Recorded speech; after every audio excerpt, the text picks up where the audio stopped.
NCERT class 10th chapter number 5 करेंगे। पिछले बाकी के चैप्टर हम 4 चैप्टर करा चुके हैं, प्ले लिस्ट में जाके देख सकते हैं। तो तत्वों का आवर्त वर्गीकरण आज हम इसको समझेंगे, और जैसे पिछले चैप्टरों के नोट्स बनाए साथ के साथ नोट्स भी हम बनाते चलेंगे। तो देखते हैं चैप्टर नंबर 5 हमारा क्या, क्लास 10th साइंस, हिंदी में बोलते हैं विज्ञान।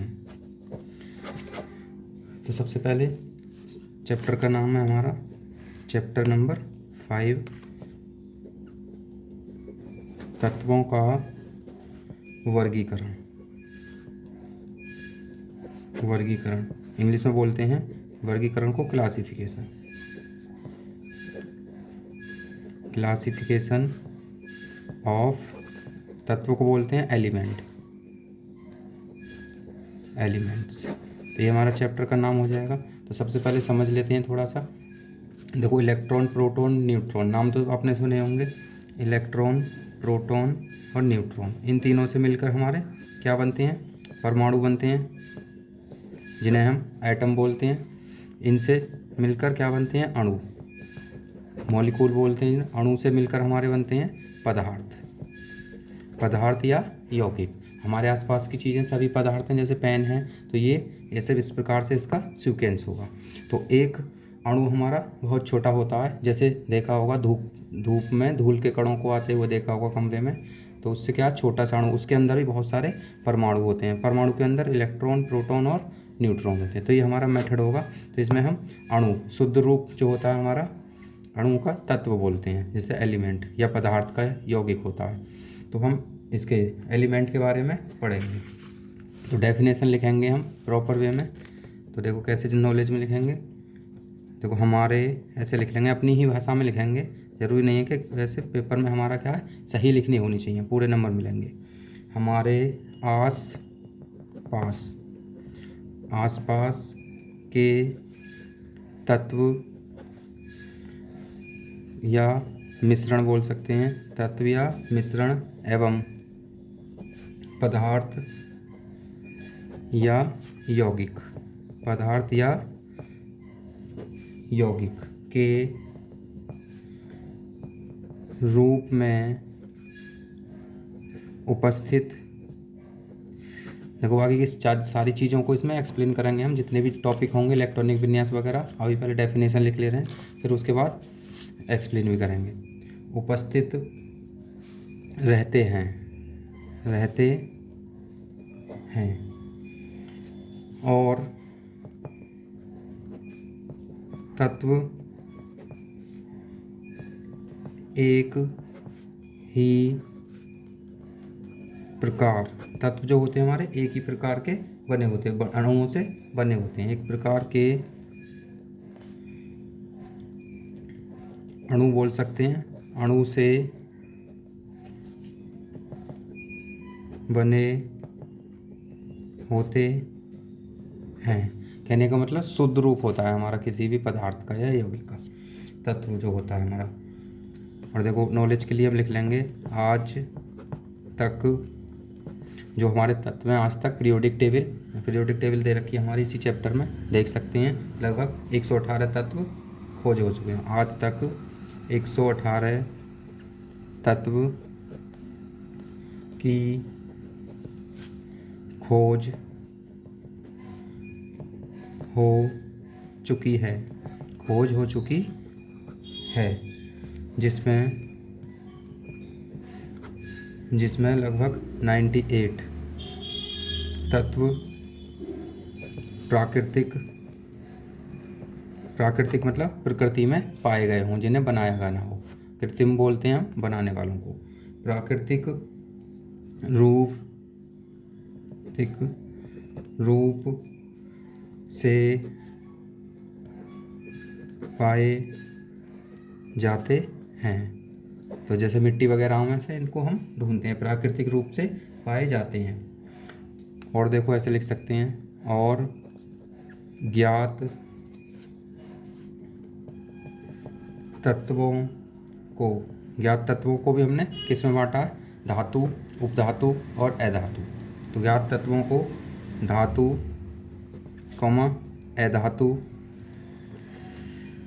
अधातु। देखो धातु या धातु को हम पिछले चैप्टर में एक्सप्लेन कर चुके हैं डिटेल में, जाके देख सकते हैं, प्ले लिस्ट में मिल जाएगा। अधातु और उपधातु।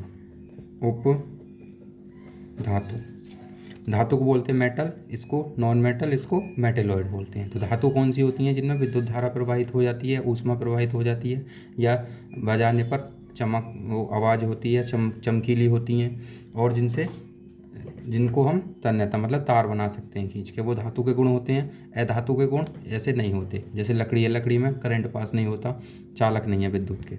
उपधातु में क्या होती है? दोनों में इन दोनों के गुण होते हैं उपधातु में, कुछ गुण अधातु के, कुछ धातु के, तो उप से बोलते हैं हम उपधातु।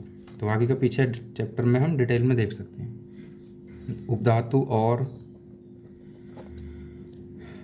देखो, धातु और अच्छा लिख दिया, धातु अधातु और उपधातु कहते, धातु ऐसे लिखेंगे, में वर्गीकृत किया गया है, में वर्गीकृत किया गया है।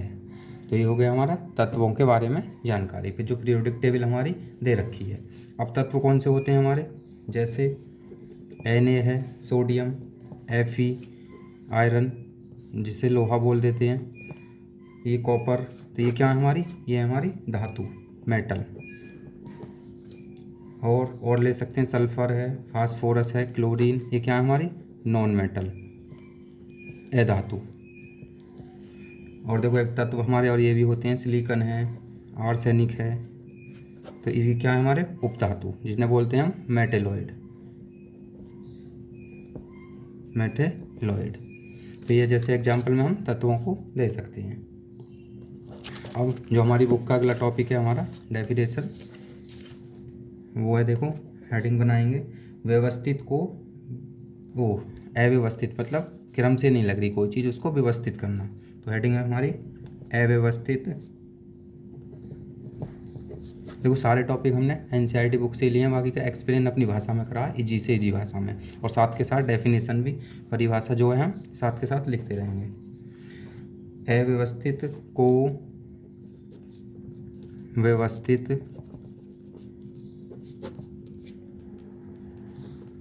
करना,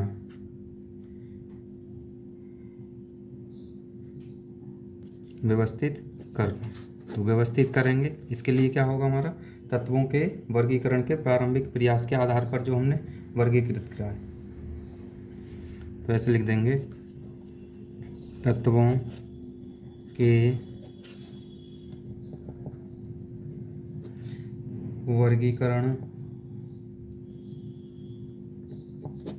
वर्गीकरण के प्रारंभिक प्रयास। तो सबसे पहले जो हमें तत्वों की खोज हुई, फिर उनको क्या हुआ, क्रम से लगाने का वो आया कि उसे क्रम से लगाना है। तो कैसे कैसे हमने क्रम से लगाया, क्योंकि मतलब वैज्ञानिक जो थे हमारे साइंटिस्ट, उन्होंने कैसे कैसे इसको पीरियोडिक टेबल बनाई, वो चीज़ हम इस चैप्टर में सीखेंगे। तो इसके आगे लिख लेंगे, अगले पेज पे लिखते हैं,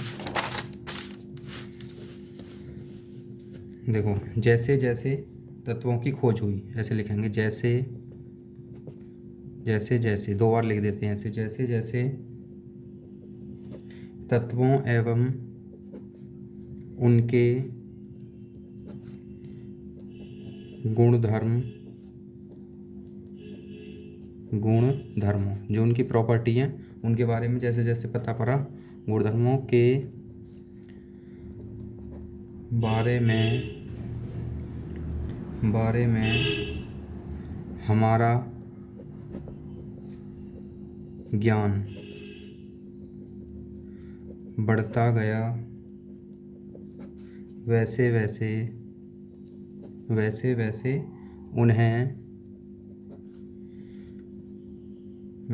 उन्हें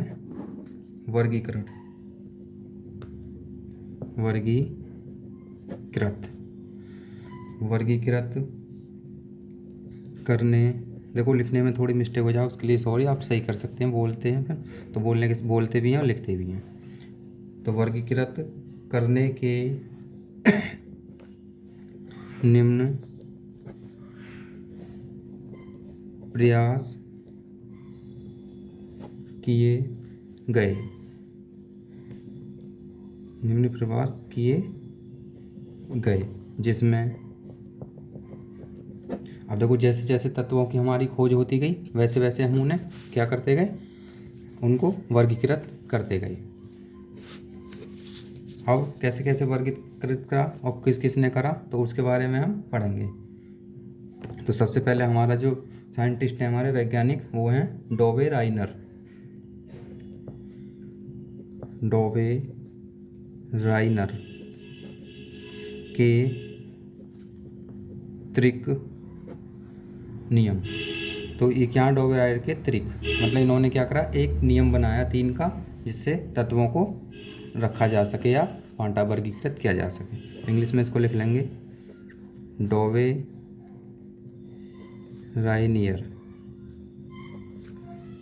राइनियर्स, ऐसे लिखेंगे law of tried, law of triads. तो ये डैश हेडिंग हो जाएगी। तो पेपर में पूछे डॉवे राइनर के त्रिक नियम के बारे में बताएं तो हमें ये लिखना है।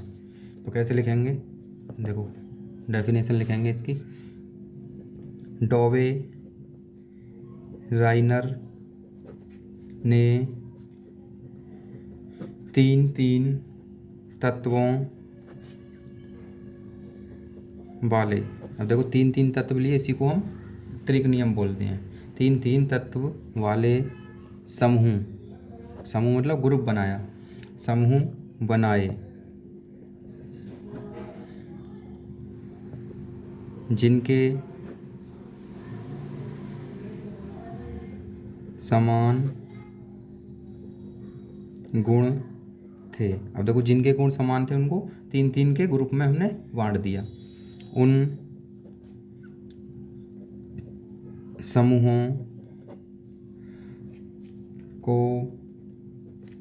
त्रिक, उन समूहों को त्रिक कहा गया और त्रिक के तीनों तत्वों, देखो डेफिनेशन हम अपनी तरफ से भी लिख सकते हैं, अपनी भाषा में भी, बस हमें क्या समझना है, समझ के अपनी लैंग्वेज में लिखेंगे। तीनों तत्वों को उनके परमाणु द्रव्यमान, देखो एक तत्व में परमाणु क्रमांक और परमाणु द्रव्यमान 2 चीज़ होती हैं। परमाणु क्रमांक का द्रव्यमान लगभग डबल के बराबर होता है। तो जब हम आगे पढ़ेंगे या बड़ी क्लासों में तो उसके बारे में डिटेल से जानेंगे। परमाणु द्रव्यमान के आरोही क्रम, आरोही क्रम होता है बढ़ता हुआ क्रम, जिसे बोलते हैं हम असेंडिंग ऑर्डर। आरोही क्रम में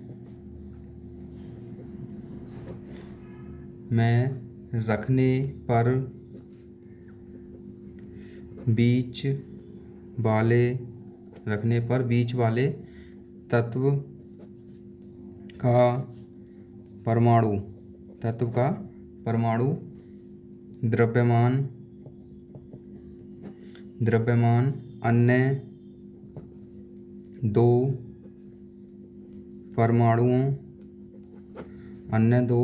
परमाणुओं, अभी देखो एग्जाम्पल देंगे समझ आ जाएगा क्या लिखा है हमने।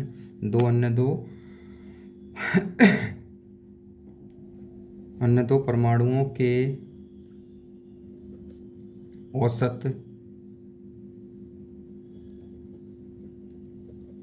औसत के बराबर होता है। तो 3 तत्व लिए, 3 तत्व में क्या होगा, बीच वाले तत्व का जो द्रव्यमान होगा पहले और लास्ट वाले तत्व का औसत होगा। औसत कैसे निकालते हैं, जितनी संख्या जोड़ती हैं उससे हम डिवाइड कर देते हैं जितनी संख्या होती हैं। अब जैसे मान लिया तत्व लिया हमने, जैसे लिथियम लिया और Na सोडियम लिया और पोटेशियम लिया, इसका द्रव्यमान कितना होगा, लिख लेंगे परमाणु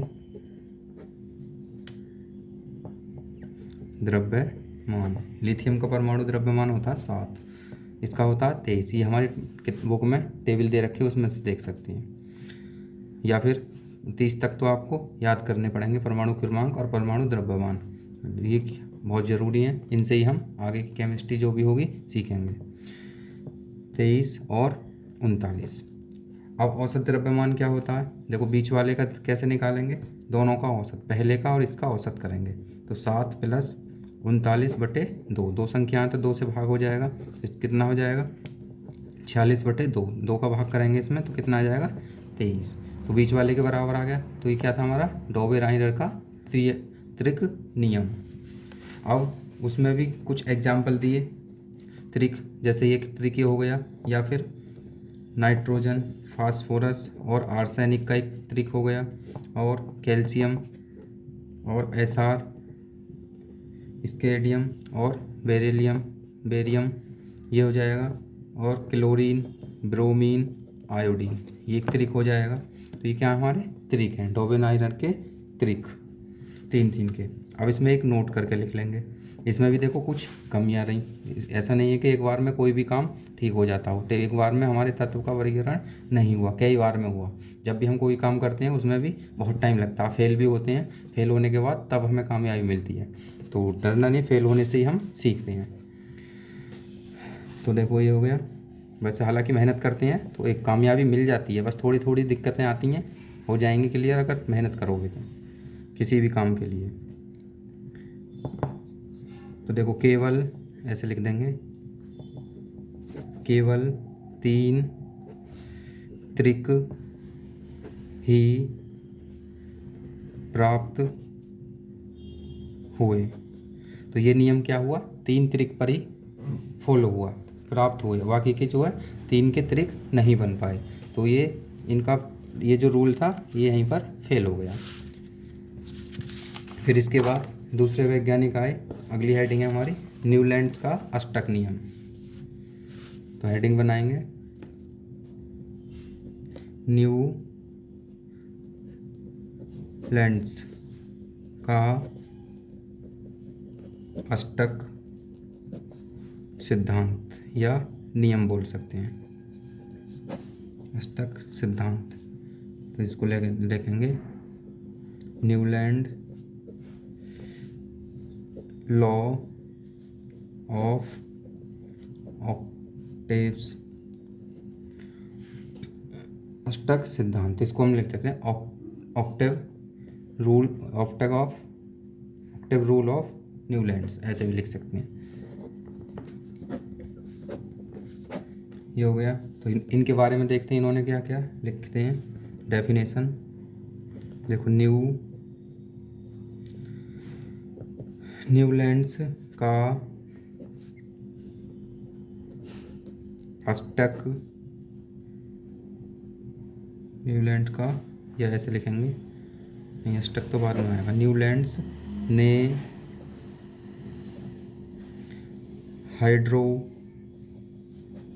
हाइड्रोजन से आरंभ किया, हाइड्रोजन को पहला मानकर उससे आरंभ किया, हाइड्रोजन से आरंभ किया, और 56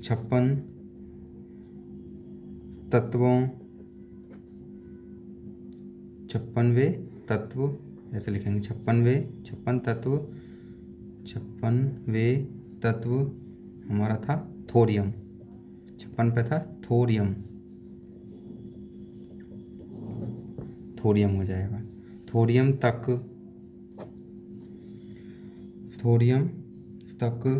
व्यवस्थित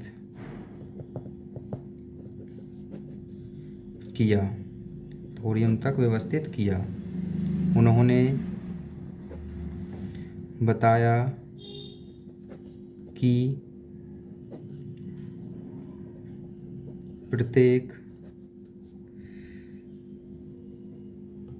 प्रत्येक 8वें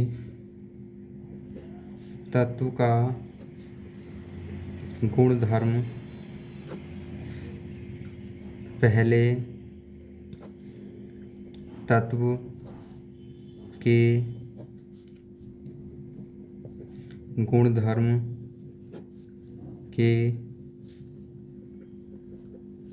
समान है। तो इसका मतलब क्या हुआ, पहले मतलब यहाँ से हम एक तत्व स्टार्ट करें तो जो 8 में आएगा उसका गुण और पहले का गुण सेम आएगा। अगर बीच में से भी स्टार्ट करें तो उसका गुण और उससे 8वें का गुण सेम आएगा। तो उन्होंने क्या करा, 8, इसे हम अष्टक नियम बोलते हैं, मतलब जिसको हमने अष्टक नाम दिया।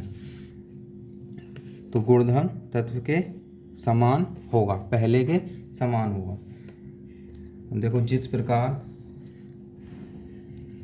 ऐसे लिख सकते हैं, समान जैसे हमारा संगीत के सुर होते हैं, जिस प्रकार संगीत के स्वर, संगीत के स्वर होते हैं 8वें स्वर। संगीत के कितने स्वर हैं, 8 स्वर। 8 स्वर की ध्वनि, जैसे संगीत के 8 स्वर की ध्वनि प्रथम स्वर के समान होती है, होती है। देखो इसलिए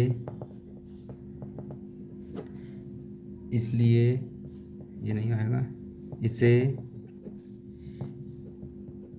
न्यूलैंड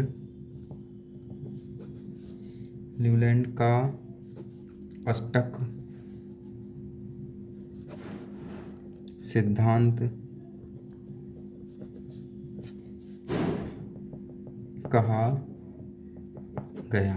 तो इसके आधार पर हम इसको न्यूलैंड का अष्टक सिद्धांत कहते हैं। अब जैसे देखो 1 2 3 4 5 6 7 8 ये हो गया। तो संगीत के सुर कौन से हैं हमारे, सा रे गा मा पा धा नी सा, जो पढ़ते हैं सा रे गा मा पा धा नी, और फिर रिपीट हो जाएगा सा। देखो सा से स्टार्ट हुआ पहला और 8 पर सा ही खत्म हुआ। तो ये क्या है, हमारे गुण हैं। तो कैसे व्यवस्थित करा इनको, सबसे पहले हाइड्रोजन लिया, फिर लिथियम लिया, फिर बेरिलियम, बोरॉन आता है, कार्बन, नाइट्रोजन, ऑक्सीजन और फ्लोरीन। और देखो फ्लोरीन और हाइड्रोजन के गुण कैसे होंगे, समान होंगे, लेकिन हाइड्रोजन हमारा प्लस वैलेंसी रखता है और ये नेगेटिव। तो इसको हम आगे डिटेल में पढ़ेंगे। या फिर लिथियम के जो गुण होंगे इससे अगले होंगे, अगले पर क्या आएगा हमारा, सोडियम। तो सोडियम और लिथियम के गुण कैसे होंगे, समान होंगे। अब वी के गुण कैसे होंगे, बेरिलियम के, मैग्नीशियम, लिथियम के बाद आएगा सोडियम के बाद मैग्नीशियम, तो मैग्नीशियम के समान होंगे।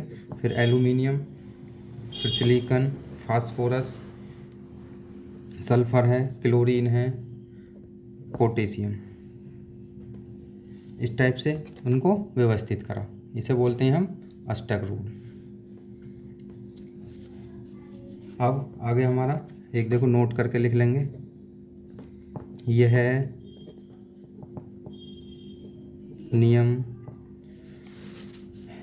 नियम कैल्शियम से ऊपर वाले तत्वों पर लागू नहीं हुआ। तो यह नियम कहाँ तक लागू हुआ, कैल्शियम तक ही हुआ, बस जो ये तत्व है इससे ऊपर नहीं हो पाया। तो इसलिए ये रूल भी हमारा क्या हो गया, फेल हो गया। तो अब इसके बाद और भी वैज्ञानिक आए, लेकिन जो सबसे ज़्यादा इफेक्टिव रहा पीरियोडिक टेबल बनाने में वो है हमारी मेंडलीव की सारणी, आवर्त सारणी बोलते हैं जिसे, मेंडलीव की आवर्त सारणी, या फिर प्रारंभिक सारणी बोल देंगे, या मूल सारणी। तो पहले प्रारंभिक सारणी पढ़ेंगे, तो हेडिंग डालेंगे हमारी, अलग से भी प्रश्न पूछ लेता है इसमें, मेंडलीव की मूल आवर्त सारणी, हेडिंग डालेंगे मेंडलीव की मूल आवर्त सारणी। Mendeleev original periodic table. Periodic table हमारी बुक में दे रखी है, इसके बारे में लिखेंगे क्या क्या हुआ था। देखो न्यूलैंड, बिल्कुल जैसे हमें नोट्स बना रहे हैं वैसे ही हम पेपर में भी लिख देंगे। न्यूलैंड्स के अष्टक सिद्धांत,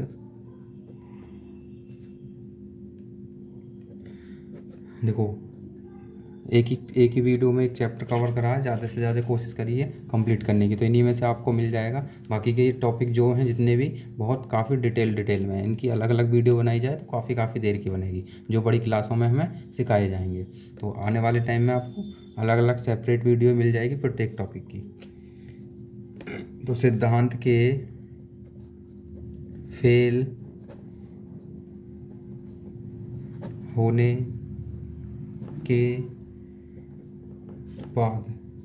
के बाद कई वैज्ञानिक आए, कई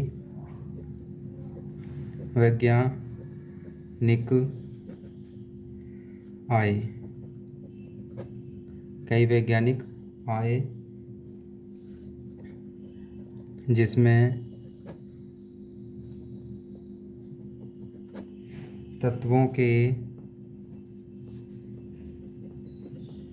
वर्गीकरण का मुख्य, देखो क्या वैज्ञानिक आए जिसमें तत्वों के वर्गीकरण का मुख्य श्रेय, मतलब जो क्रेडिट जाता है, श्रेय किसको जाता है, रूसी वैज्ञानिक, रूसी रसायनज्ञ बोल सकते हैं। जैसे केमिस्ट्री में, रसायन विज्ञान में हमारी केमिस्ट्री होती है, उसमें खोज करिए तो रसायनज्ञ बोलेंगे। रसायनज्ञ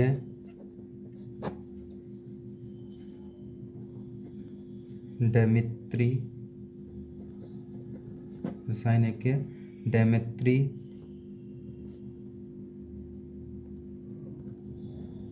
इवोनोविच, देखो इनका पूरा नाम है डेमित्री इवनोविच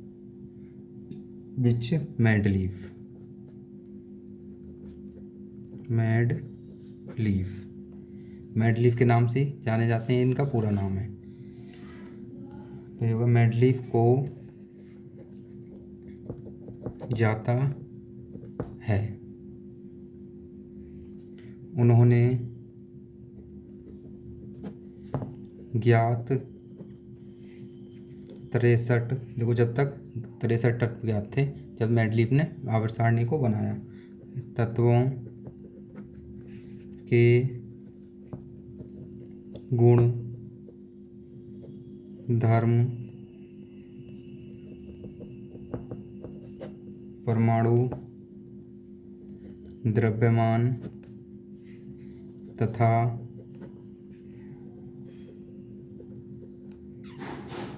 भौतिक और रासायनिक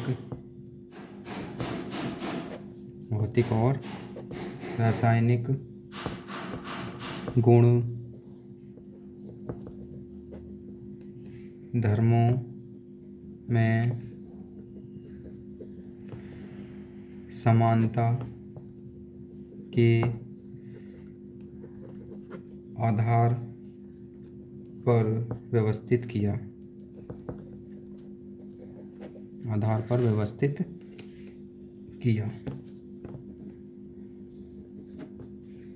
जिसे मेडलीफ की आवर्त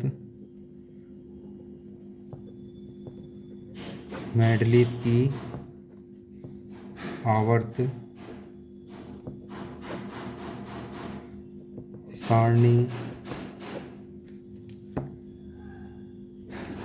कहा गया। इस सारणी में ऊर्ध्व का मतलब बोलते हैं खड़ा, स्तंभ मतलब जो खड़े होते हैं स्तंभ बोलते हैं। ऊर्ध्व स्तंभ को ग्रुप या समूह बोल सकते हैं, ग्रुप या समूह, तथा क्षैतिज क्षैतिज मतलब पंक्ति, पंक्तियों, क्षैतिज होते हैं मतलब जैसे सीधी लाइन, और स्तंभ होते हैं जो खड़े होते हैं। तो पंक्ति होगी क्षैतिज, पंक्तियों को पीरियड मतलब आवर्त बोलते हैं, जिसे पीरियड मतलब आवर्त कहा गया, पीरियड मतलब आवर्त कहा गया। तो ये मैडलिफ की मूल आवर्त सारणी थी जिसमें 63 तत्व थे और उनको आवर्त और सब वर्ग समूहों में वर्गीकृत किया गया। देखो सॉरी, पीछे थोड़ा काम चल रहा है, उसकी आवाज़ आ रही होगी। तो अगली जो हेडिंग है हमारी, मैडलिफ की मूल आवर्त सारणी के मुख्य तथ्य। तो हेडिंग डाल लेंगे, पूछ लेता है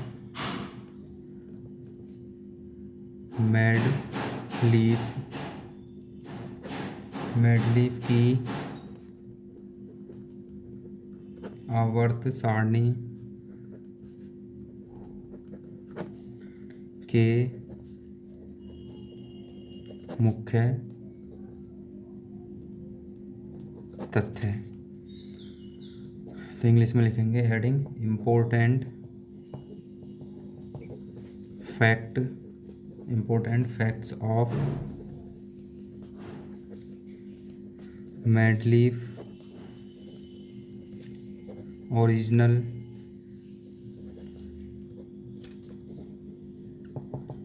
पीरियोडिक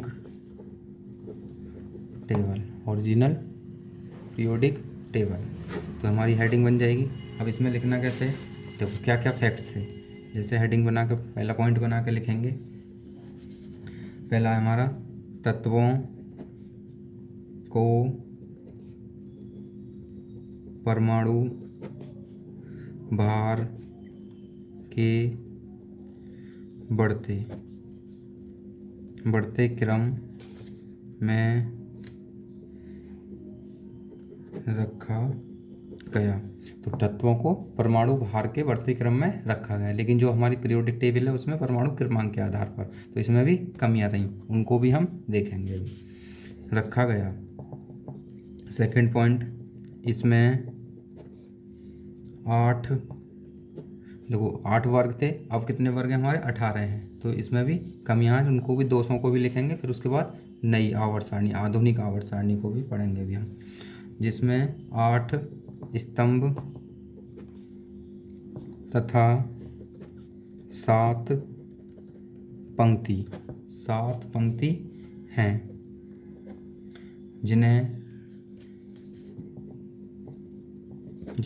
स्तंभ को क्या बोलते हैं हम, वर्ग बोलते हैं या फिर समूह, और पंक्ति को क्या बोलते हैं, आवर्त बोलेंगे, आवर्त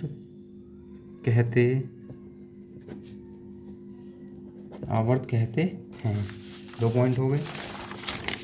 उसके बाद तीसरा पॉइंट लिखेंगे, तो थर्ड पॉइंट हो जाएगा इसका, देखो समूह या वर्ग भी कह देते हैं। समूह में सभी तत्व समान गुण रखते हैं। इस कारण कुछ रिक्त स्थान भी छोड़े गए। तो एक जो समूह था, वर्ग कॉलम जिसे बोलते हैं हम, स्तंभ, उसमें क्या थे, जितने भी तत्व थे एक जैसे गुण के रखे गए थे, और उसमें कुछ और भी खोज हो जाए उसके लिए हमने क्या करा, मैडलिफ ने जगह छोड़ दी, जिससे कि आने वाले तत्व जो होंगे खोज वाले वो उसमें आ सके, उनको जगह मिल सके। तो ये हो गया। अब देखो इसमें भी कुछ कमियां रही, तो लिखेंगे मैडलिफ की मूल आवर्त सारणी के दोष भी लिख लेंगे। मैडलिफ की मूल आवर्त सारणी के दोष, इसके दोष हो जाएंगे। तो हेडिंग इंग्लिश में डाल लेंगे, defects of the Mendeleev original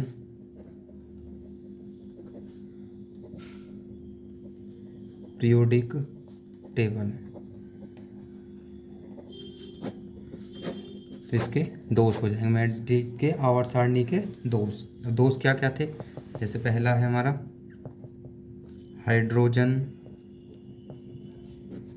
hydrogen का स्थान निश्चित नहीं होना। तो हाइड्रोजन को इस टेबल में जगह नहीं मिली, मतलब निश्चित नहीं था कि कहाँ रखा जाए उसको, धातु अधातु या किस में रखा जाए, उसको किस किस ग्रुप में रखा जाए। इसमें बहुत सारी चीज़ थी हमारी। तो इसमें दोष तो काफ़ी हैं जो हमारे इम्पोर्टेंट हैं या मुख्य दोष हैं, उन्हीं को हम इसमें करेंगे। तो सेकंड दोष लिख लेंगे, परमाणु भार के बढ़ते क्रम में परिवर्तन होना। जो परमाणु का भार था उसका जो क्रम था वो क्या हो रहा था, कभी ज़्यादा हो रहा था, कभी कम हो रहा था। तो परिवर्तन होता जा रहा था, एकदम क्रम से नहीं चल रहा था, आरोही क्रम में नहीं था। तो एक कमियाँ ये रही। तीसरा है हमारा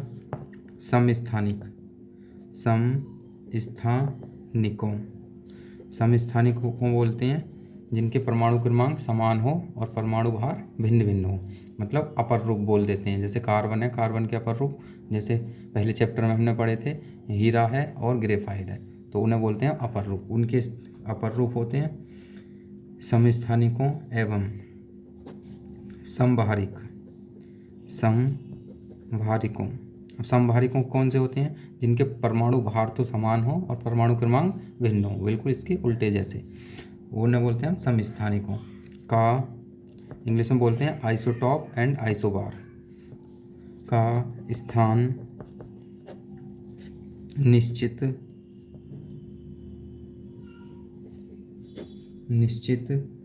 न होना। एक कमी इसकी ये थी। अगली कमी,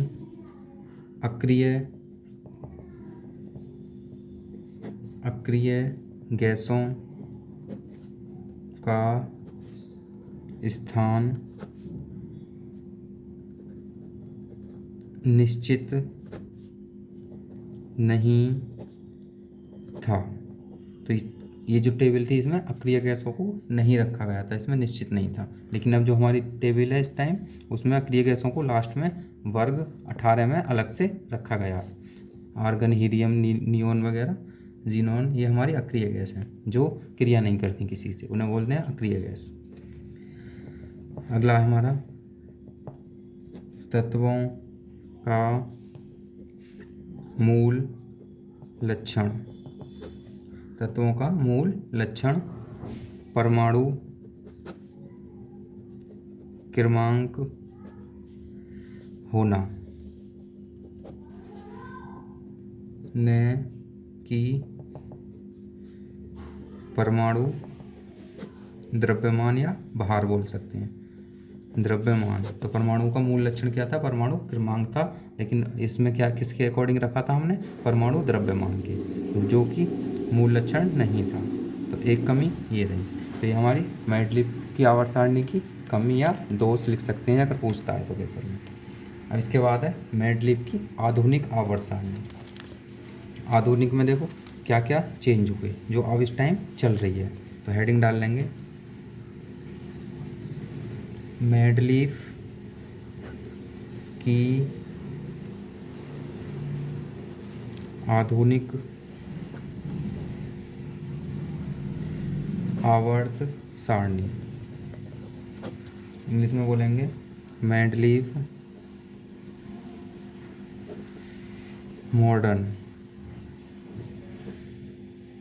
मॉडर्न पीरियोडिक टेबल। देखो इंग्लिश में भी हमें साथ के साथ याद रखनी है डेफिनेशन, क्योंकि आगे हमें इंग्लिश में ही काम आएंगे। ज़्यादातर बड़ी क्लासों में इंग्लिश में ही पढ़ाया जाता है। तो इसमें भी लिखेंगे डेफिनेशन के तौर पर ही, जैसे हम पिछले नोट्स बनाते आए। तो लिखेंगे, देखो लगभग सन 1913 में हेनरी मोजले, एक वैज्ञानिक थे हेनरी मोजले,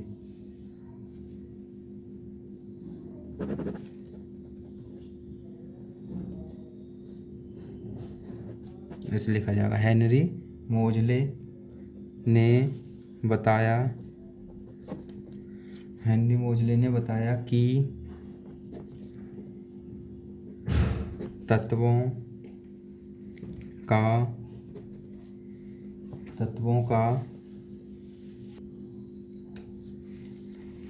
का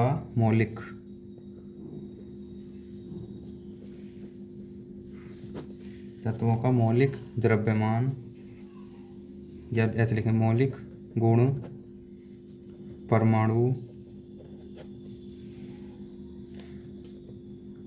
क्रमांक है, न कि परमाणु भार, परमाणु द्रव्यमान। तो परमाणु द्रव्यमान से किसने लगाया था? मेंडलीफ ने और न्यूलैंड वगैरह, उन्होंने परमाणु द्रव्यमान को मुख्य मानकर उनका क्रम बनाया था। लेकिन हेनरी मोजले ने क्या करा? परमाणु क्रमांक को उनका मुख्य गुण माना, पीरियोडिक टेबल में सीरीज बनाने के लिए, आरोही क्रम में, असेंडिंग ऑर्डर में द्रव्यमान बताया, न कि परमाणु द्रव्यमान। तो फिर तदनुसार ऐसे लिख सकते हैं, तदनुसार मेंडलीफ की आवर्त सारणी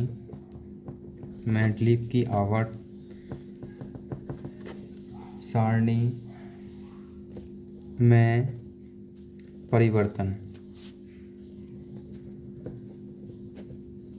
परिवर्तन कर परमाणु संख्या के, देखो परमाणु संख्या परमाणु क्रमांक एक ही बात है, के आधार पर आधुनिक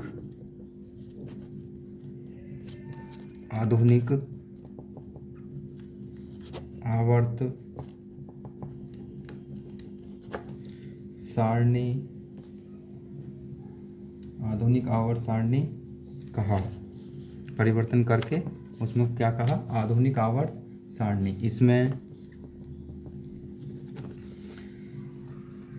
इसमें तत्वों के गुणधर्म,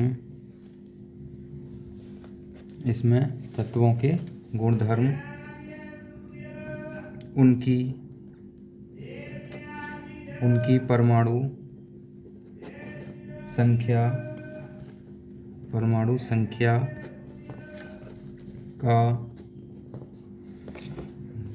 संख्या का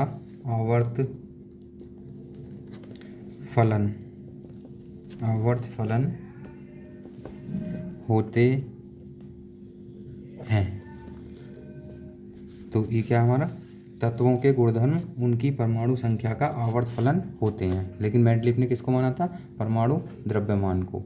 तो ये हमारा चेंज हुआ हेनरी मोजले के अकॉर्डिंग।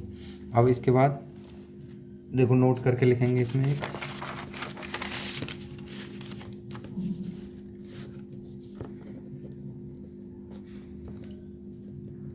देखो परमाणु संख्या से हमें परमाणु के नाभिक में स्थित प्रोटॉनों की संख्या भी पता चल जाती है। तो लिख लेंगे परमाणु संख्या बराबर प्रोटॉनों, ऐसे लिख लेंगे परमाणु संख्या बराबर परमाणु नाभिक में प्रोटॉनों की संख्या। तो परमाणु कैसा होता है हमारा? ऐसे होगा, उसकी तरफ चारों तरफ कोष होंगे। तो ये क्या है? नाभिक में क्या होते हैं हमारे? प्रोटॉन और न्यूट्रॉन। इलेक्ट्रॉन कहाँ होते हैं? आसपास चक्कर लगाते रहते हैं कक्षाओं में। तो पूछे ना प्रोटॉन कहाँ पाए जाते हैं, तो परमाणु के नाभिक में, और न्यूट्रॉन भी नाभिक में ही होते हैं। इन पर प्रोटॉन पर प्लस चार्ज होता है और इलेक्ट्रॉन पर नेगेटिव चार्ज, तो आपस में एक दूसरे को बांधे रखते हैं। ये हमारा परमाणु का चित्र है। आगे इसको हम पढ़ेंगे डिटेल में। अब देखो अगली हेडिंग है हमारी मेंडलीव के तथ्य। मेंडलीव की आधुनिक आवर्त सारणी के मुख्य तथ्य। मेंडलीव की आवर्त सारणी के मुख्य तथ्य क्या थे वो देखते हैं। इंग्लिश में बोलेंगे important facts of Mendeleev modern periodic table. तो पहला तथ्य लिखेंगे तत्वों को परमाणु क्रमांक के आधार पर बढ़ते क्रम में रखा गया। परमाणु के आधार पर बढ़ते क्रम में रखा गया। और मूल आवर्त सारणी क्या थी, परमाणु द्रव्यमान के आधार पर रखा गया था। ये पहला तथ्य हो गया। दूसरा तथ्य है इसमें 7 आवर्त पहले थे, 7 ही आवर्त अब थे, लेकिन वर्ग क्या हो गए, चेंज हो गए। 7 आवर्त या पंक्ति तथा 18 स्तंभ जिन्हें हम समूह बोलते हैं या वर्ग बोल देते हैं, स्तंभ कहा गया। 18 स्तंभ कहे गए या फिर रखे गए। तीसरा फैक्ट है इसका, सारणी में वर्ग वे आवर्तों को भी उनके भिन्न भिन्न गुणों के आधार पर बांटा गया है। तो इसके ये फैक्ट हो गए, मेंडलीव की आधुनिक आवर्त सारणी के फैक्ट हो गए। अब इसके बाद हमारे टॉपिक हो गए। अब इसके बाद इलेक्ट्रॉनिक विन्यास जान लेते हैं, अलग से टॉपिक है, जिससे हम इलेक्ट्रॉनिक विन्यास क्या हमारा केमिस्ट्री का मूल गुण है, इससे ही हम बहुत सारी चीज़ों को जानेंगे। तो अगली हेडिंग डाल लेंगे इलेक्ट्रॉनिक विन्यास। सबसे इम्पोर्टेंट टॉपिक है ये इलेक्ट्रॉनिक विन्यास। इलेक्ट्रॉनिक विन्यास इंग्लिश में बोलते हैं इलेक्ट्रॉनिक कॉन्फ़िगरेशन। Electronic configuration. अब कैसे करते हैं इलेक्ट्रॉनिक कॉन्फ़िगरेशन, तो लिख लेते हैं। देखो इलेक्ट्रॉनिक विन्यास को देखो शॉर्ट में ऐसे लिख देते हैं इलेक्ट्रॉन को, इलेक्ट्रॉनिक, गलत हो गया,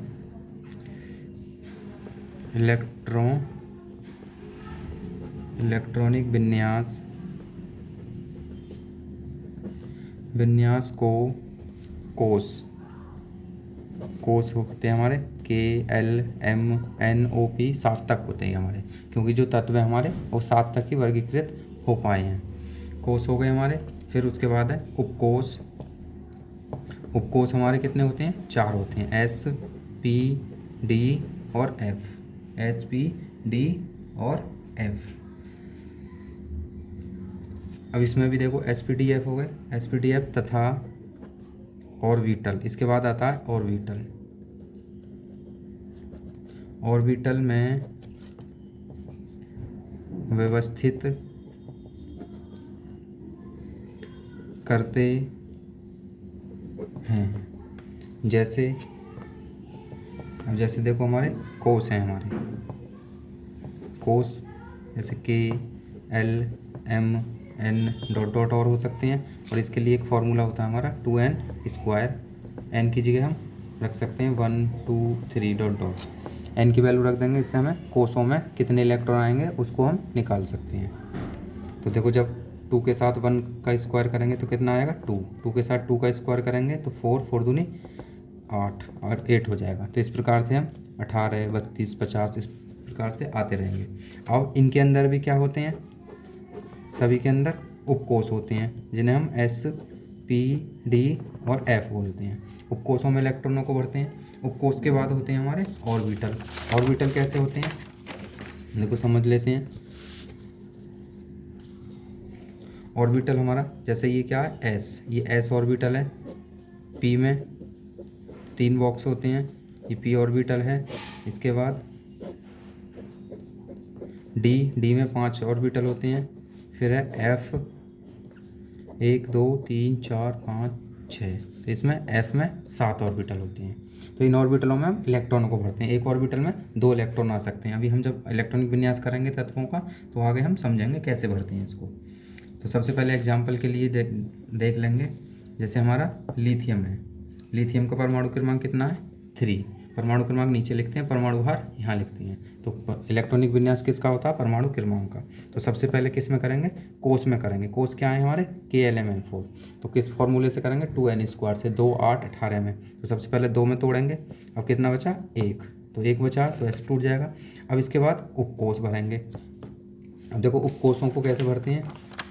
पहले कोष के लिए S लेते हैं, फिर SP लेते हैं, फिर SPD लेते हैं, फिर SPDF चारों को लेते हैं। इसके लिए भी हमारा एक रूल है ऑफ-बाहु रूल। ऑफ-बाहु रूल बोलते हैं, उसके अकॉर्डिंग हम इलेक्ट्रॉनों को भरेंगे।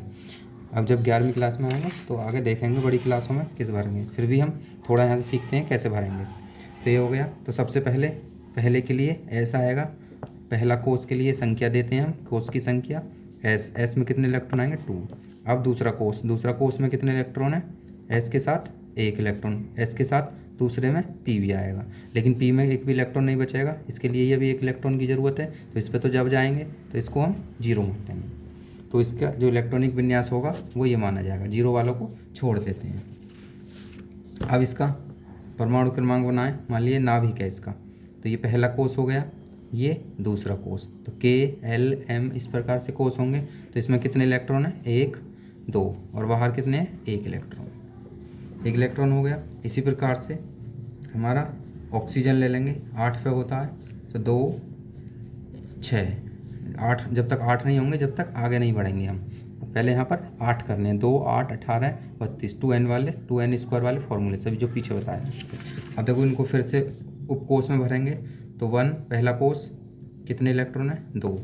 फिर दूसरा कोष S से ही स्टार्ट होगा, 2 इलेक्ट्रॉन जाएंगे। फिर दूसरे कोष P तक जाता है, तो कितने इलेक्ट्रॉन बचे 4 इलेक्ट्रॉन बचे। अब तीसरा कोष आएगा ही नहीं क्योंकि तीसरा कोष है ही नहीं, तो इसका इलेक्ट्रॉनिक विन्यास ये ही हो गया। अब ऑर्बिटल भी देखें इसका, ऑर्बिटल में भरें तो 1s का ऑर्बिटल क्या बनेगा, कितने इलेक्ट्रॉन है 2, तो 1 2। अब 2s का ऑर्बिटल ये भी ऐसे बनेगा, 1 2 इलेक्ट्रॉन हो गए। p का ऑर्बिटल 2p का कितने इलेक्ट्रॉन है 4। तो इलेक्ट्रॉनों को कैसे भरते हैं, पहले हाफ एरो ऊपर की तरफ फिर नीचे। तो 1 2 3 इलेक्ट्रॉन भर गए और 4, तो इसका मतलब भी 2 इलेक्ट्रॉन इस पर और आ सकते हैं। तो ये होते हैं हमारे कोष, ये उपकोष, ये ऑर्बिटल। तो ज़्यादातर इलेक्ट्रॉन विन्यास जो करते हैं इसमें दिखाना है हमें पेपर में, बाकी का ये नॉलेज के लिए लिख सकते हैं। इसके आधार पर हम आगे की चीज़ों को सीखेंगे। अब देखो जैसे कार्बन है हमारा 6 है, कार्बन का हो जाएगा 2 और 4। इसको भरेंगे 1s2 2s2 और 2p2, इस प्रकार से भर देंगे कोष को। अब इसके बाद अगला एग्जाम्पल ले लेते हैं हम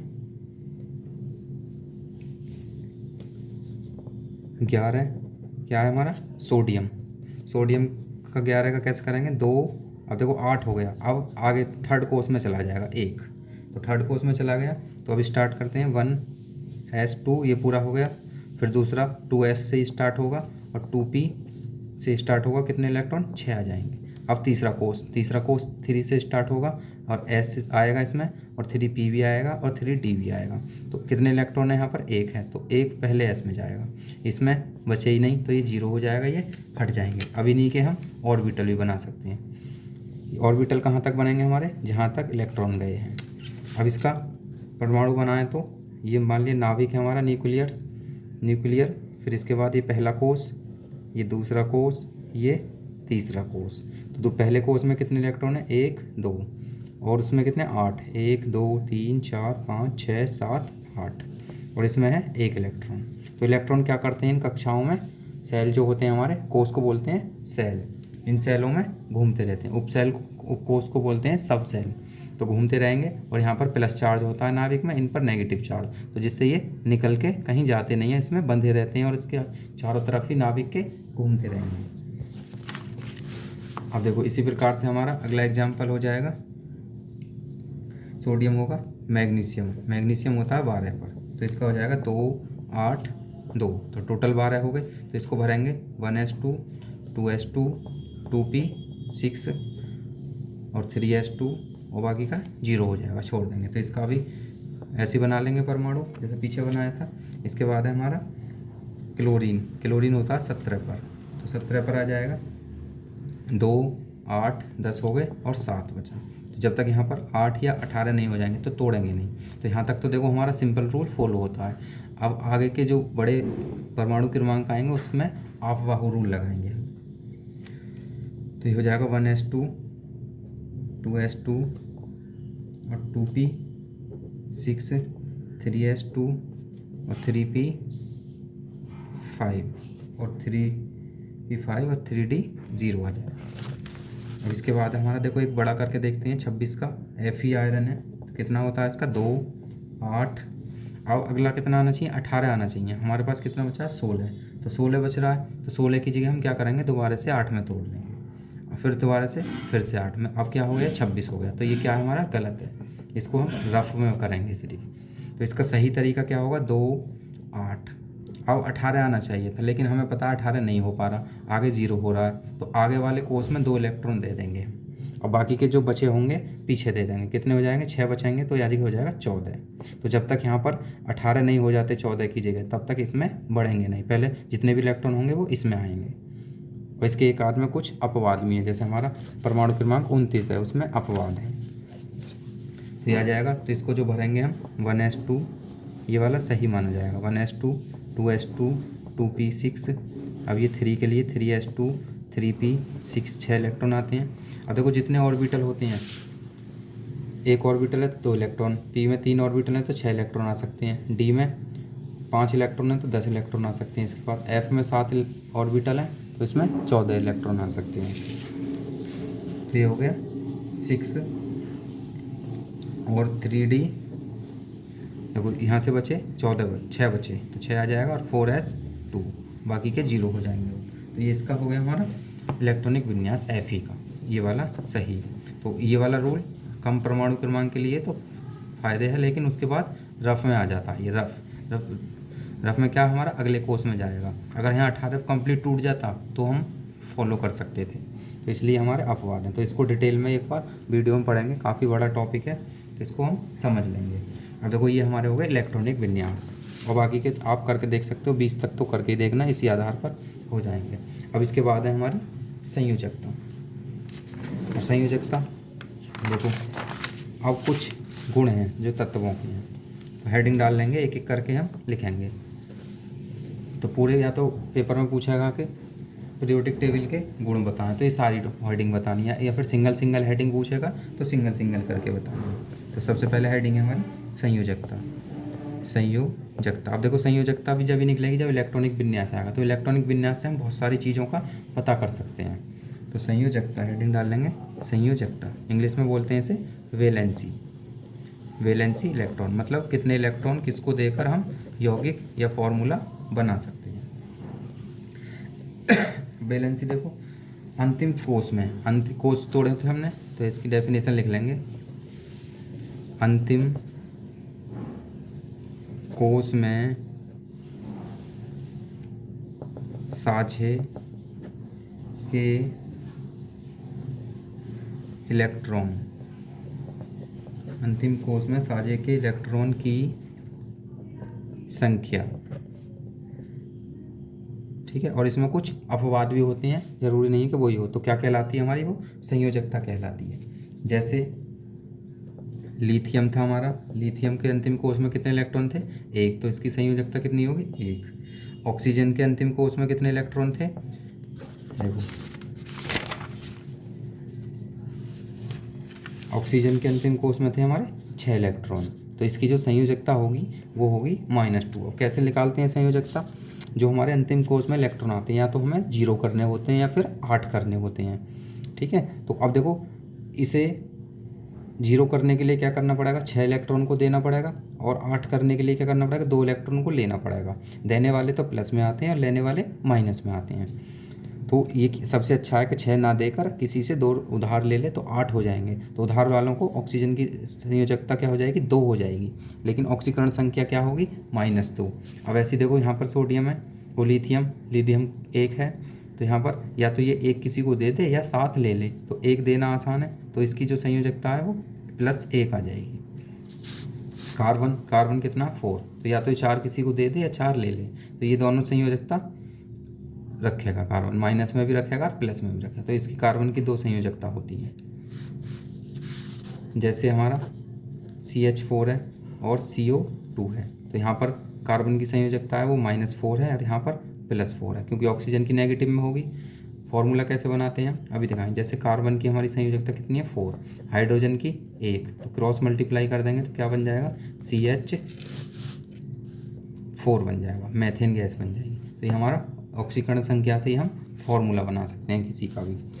जैसे देखो जल है, जल की संयोजकता कितनी है, 1, ऑक्सीजन की कितनी है, 2, तो इसकी क्रॉस मल्टीप्लाई करेंगे तो दोनों को मिलाकर बन जाएगा H2 और O1, तो जल बन गया। किसी भी एक को हम संयोजकता से फॉर्मूला बना सकते हैं, और फॉर्मूला माइनस और प्लस में बनते हैं। ये प्लस होगा और ये माइनस, प्लस में बहुत रेयर कंडीशन में ही बनेगा, मतलब कुछ स्पेशल कंडीशन होंगी।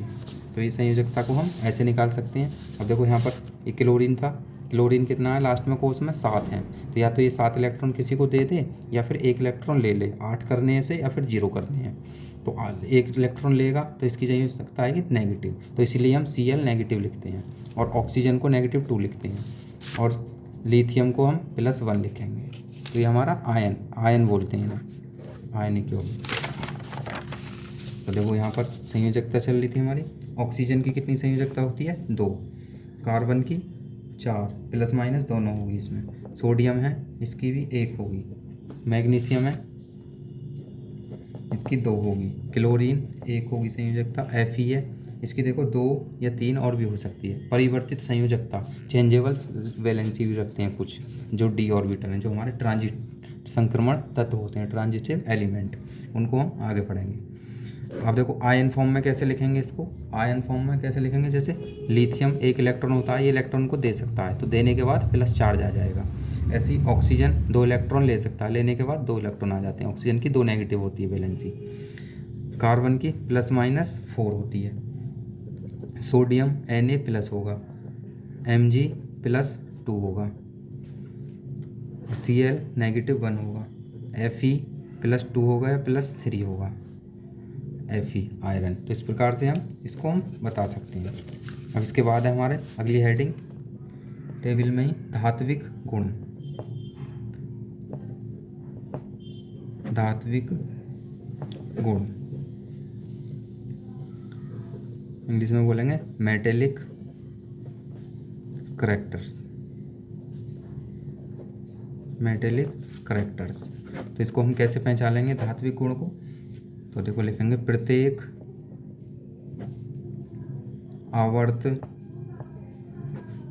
आवर्त में वाएं। अब देखो इसके लिए हम पीरियोडिक टेबल भी देख सकते हैं। पीरियोडिक टेबल हमारा ये चैप्टर चल रहा था, ये हमारी पीरियोडिक टेबल है। ये इसमें देखो ये होते हैं हमारे आवर्त, कितने हैं, 7 हैं। जैसे देखो 1, 1, 2 3 4 5 6 7 और ये जो नीचे दिए हैं इसके बीच में ही आते हैं, लेकिन इनको अलग से नाम दे दिया गया है। क्यों? क्योंकि ये लैंथेनाइड और एक्टिनाइड सीरीज़ है, तो इनको भी हम अलग से पढ़ेंगे। लैंथेनाइड और एक्टिनाइड परिवर्तित संयोजकता रखते हैं। अब इसमें भी देखो कुछ बांट रखे हैं, धातु, उपधातु और अधातु में। तो ये इधर वाले क्या है हमारे धातु हैं, और ये रेड वाले लगभग क्या है हमारे उपधातु, और जो पीले हैं ये अधातु हैं हमारे। और जो अक्रिय गैस है हमारे वर्ग 18 में रखा गया है। तो कितने कॉलम है? 18। तो हम इसको बुक में देख सकते हैं। यही हमारी पीरियोडिक टेबल है, आधुनिक पीरियोडिक टेबल। तो इसके बारे में ही हम पढ़ रहे हैं।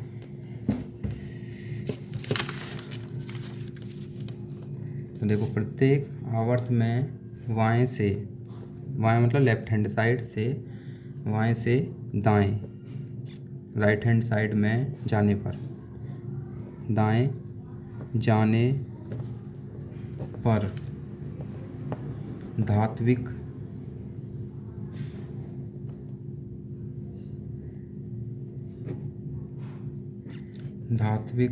प्रकृति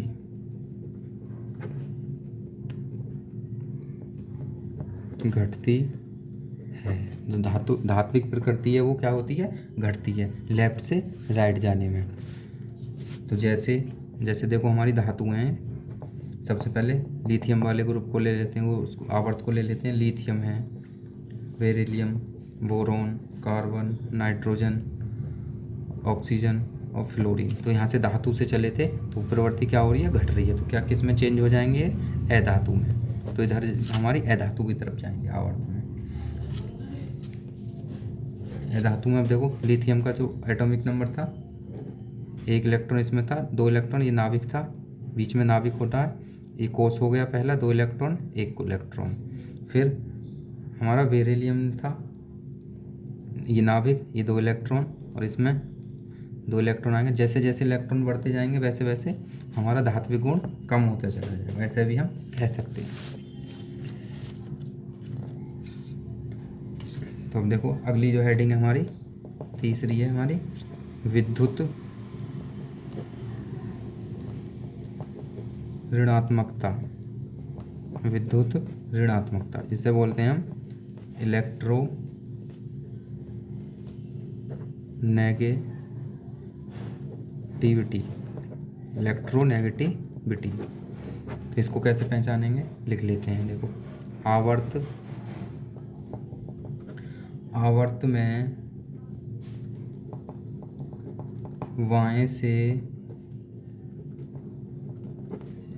बाएं से दाएं जाने पर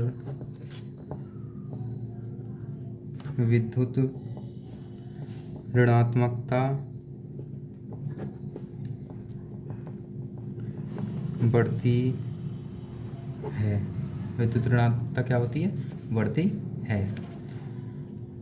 विद्युत ऋणात्मकता बोलते हैं हम एक इलेक्ट्रॉन को किसी परमाणु के अंदर डालने में जितनी ऊर्जा की आवश्यकता होती है हमें विद्युत ऋणात्मकता कहते हैं। अब जैसे यहाँ पर था हमारा, यहाँ पर कितने इलेक्ट्रॉन आए थे? एफ में ऐसे आएंगे 1 इलेक्ट्रॉन, 2 इलेक्ट्रॉन, इसमें आएंगे 7 इलेक्ट्रॉन। तो 9 होता है परमाणु क्रमांक, तो इसमें कितने इलेक्ट्रॉन आएंगे? 7 आएंगे।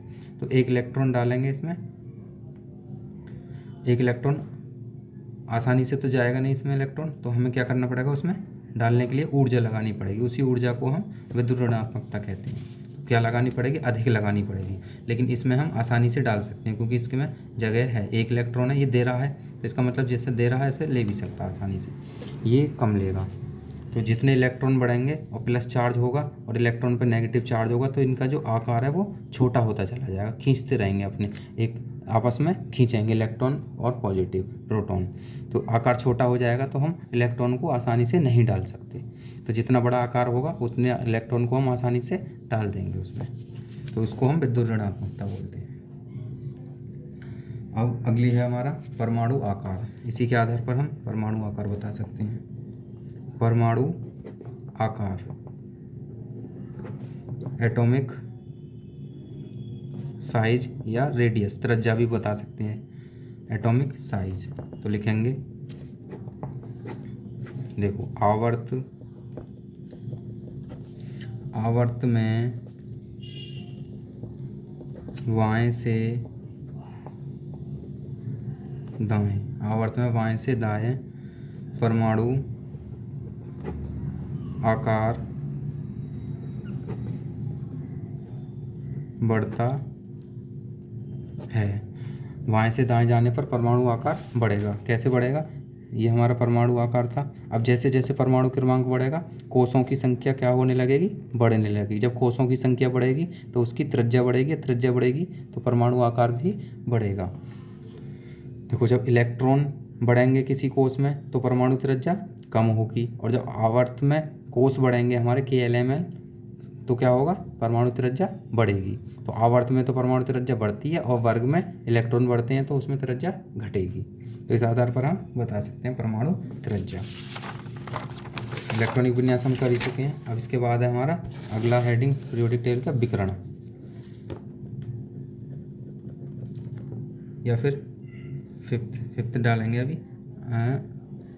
विकर्ण से पहले विकर्ण संबंध डाल लेंगे। चलो, विकर्ण संबंध, जैसे बोलेंगे डायगोनल रिलेशनशिप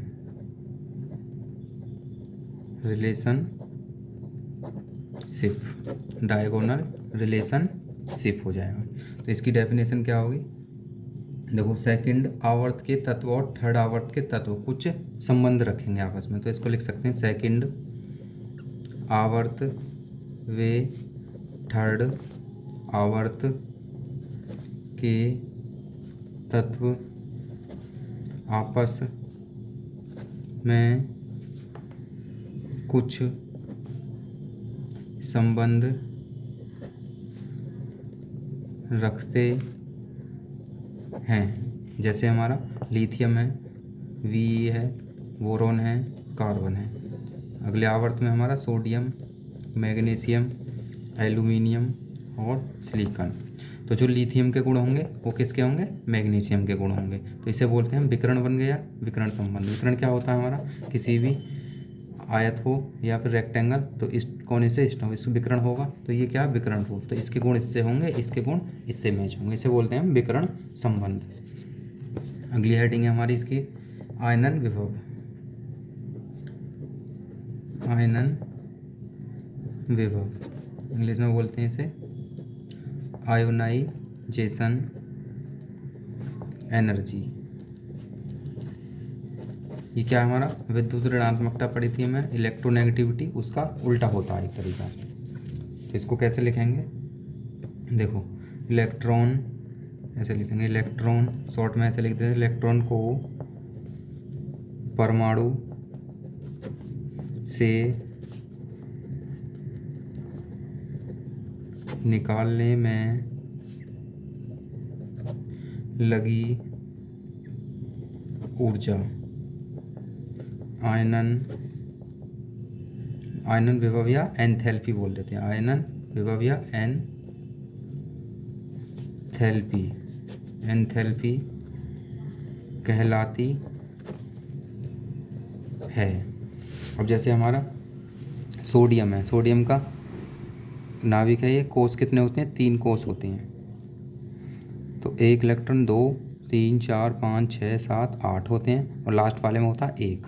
तो एक इलेक्ट्रॉन है तो इसका जो यहाँ पर प्रोटॉन पे प्लस चार्ज होता है, यहाँ नेगेटिव, तो इसका जो अट्रैक्शन होगा इस कोष पर ज़्यादा होगा, तो ये अपनी तरफ इस कोष को ज़्यादा खींचेगा क्योंकि नेगेटिव चार्ज इस कोष पर ज़्यादा है।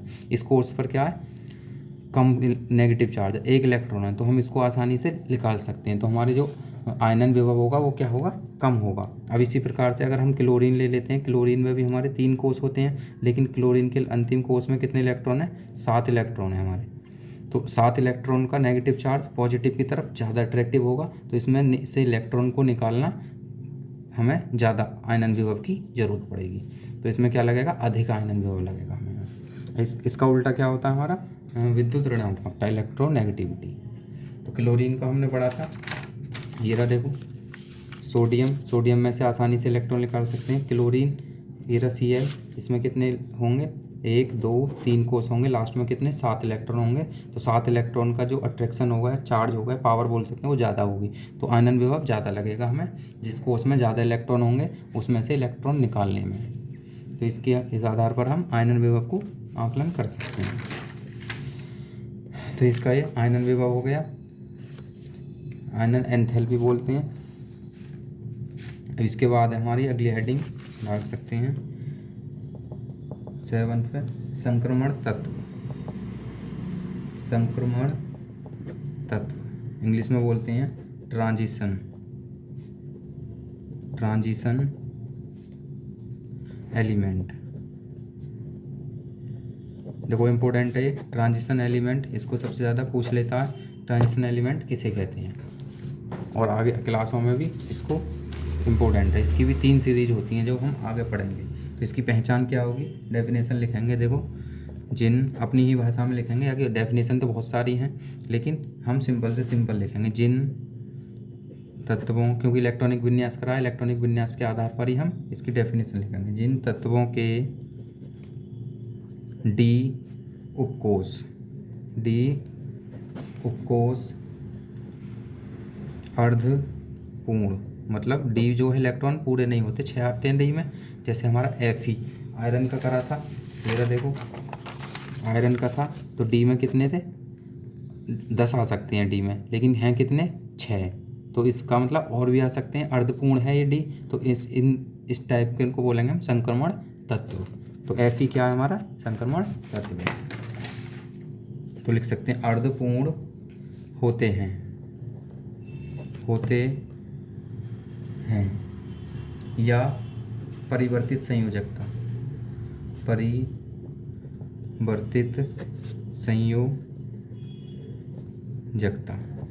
रखते हैं। जैसे हमारा Fe था, तो Fe की संयोजकता +2 भी थी और +3 भी रखते थे। अभी हमने देखा था पिछले इलेक्ट्रॉनिक विन्यास करे थे, तो इलेक्ट्रॉनिक विन्यास के आधार पर ही हम इन गुणों को बता रहे हैं। या फिर हमारा कोबाल्ट है, निकिल है, इस टाइप के हमारे संक्रमण तत्व कहलाते हैं। अगला 8वें नंबर पर डाल सकते हैं आंतरिक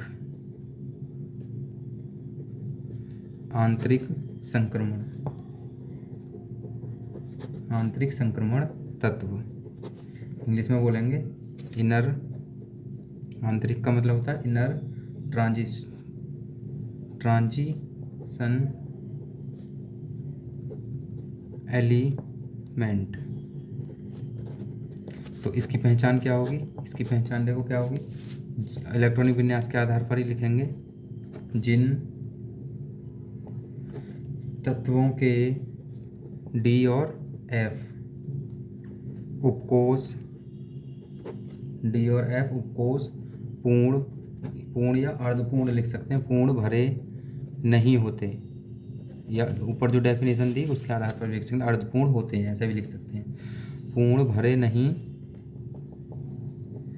होते हैं या परिवर्तित संयोजकता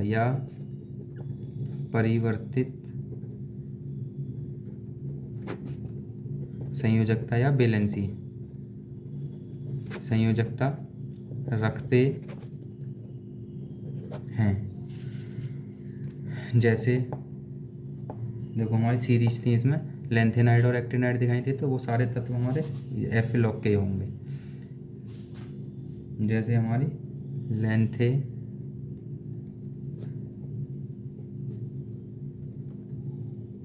लेंथेनॉइड श्रेणी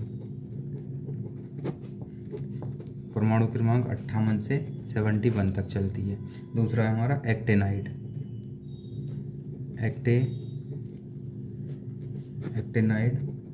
श्रेणी, ये हमारी परमाणु क्रमांक 90 से लेकर 103 तक होंगे, इसमें जितने भी एलिमेंट होंगे। ये हो गया आंतरिक वाला भी खत्म। इसके बाद हमारा अगला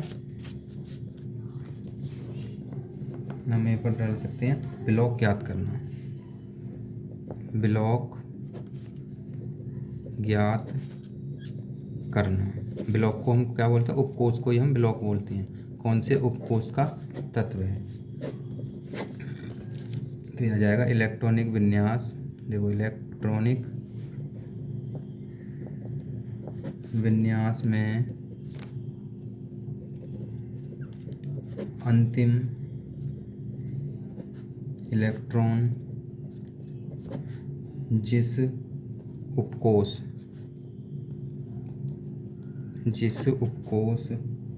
में जाएगा वह उस ब्लॉक का तत्व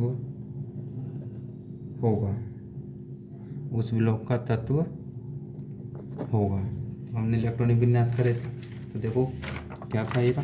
अब जैसे सोडियम है हमारा, इसका अंतिम इलेक्ट्रॉन कहाँ जा रहा है हमारा, ये तो फुल है तो इसमें जा रहा है एस में, तो ये क्या है हमारा एस ब्लॉक का तत्व होगा सोडियम। अगर पी में जाएगा तो पी ब्लॉक का होगा, डी में जाएगा तो डी ब्लॉक का। अब जैसे हमारा Cl है क्लोरीन का अंतिम इलेक्ट्रॉन कौन सा आएगा 7, इसमें 7 में से, तो 7 में से किस में आ रहा है हमारा पी में, तो ये क्या है हमारा क्लोरीन पी ब्लॉक का तत्व है। अब Fe है, Fe का अंतिम इलेक्ट्रॉन कहाँ जाएगा, देखो 4 तो फुल है और ये भी फुल है, तो किस में आ रहा है डी में, तो क्या है हमारा डी ब्लॉक का तत्व। और डी ब्लॉक के तत्व कौन से हमारे संक्रमण तत्व, ट्रांजिशन मेटल, वो एलिमेंट, ट्रांजिशन एलिमेंट। तो इस आधार पर हम ब्लॉक को भी ज्ञात कर सकते हैं। ये हो गया। अब है हमारा आवर्त ज्ञात करना।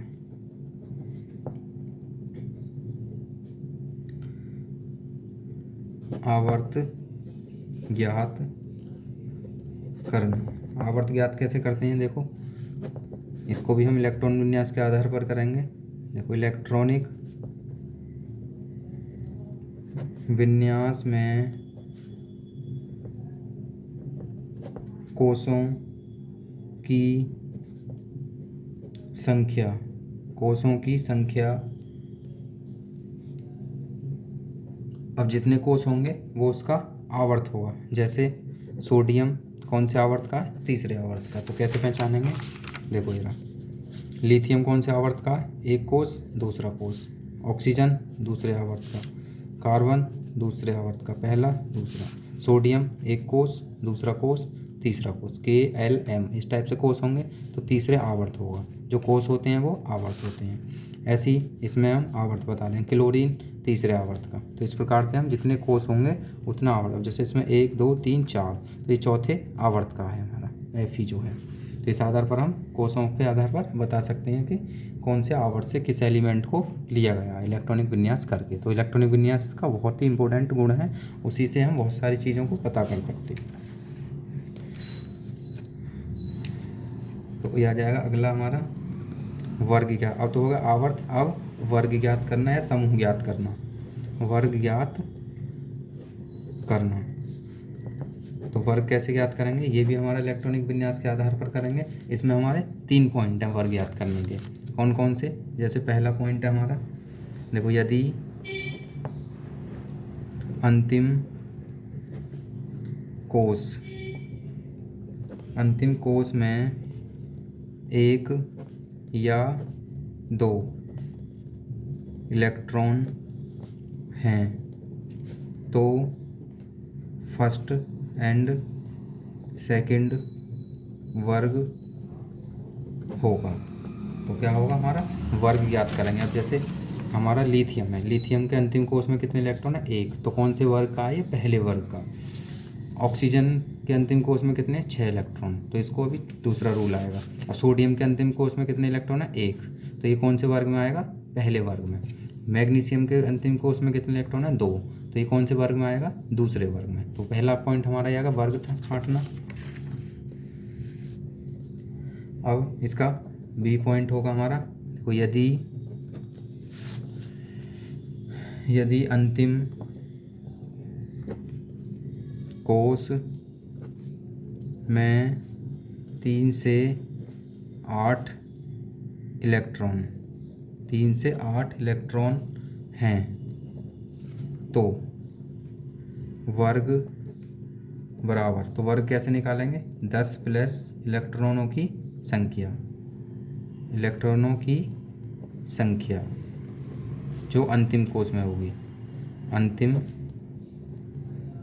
कोष में, तो अंतिम कोष में देखो, जैसे हमारा ऑक्सीजन था, ऑक्सीजन कितने में है हमारा 6 है, तो अंतिम कोष में 3 से 8 इलेक्ट्रॉन है, तो इसमें क्या करेंगे 10 जोड़ देंगे, तो 10 से हमें पता पड़ जाएगा कौन सा वर्ग है।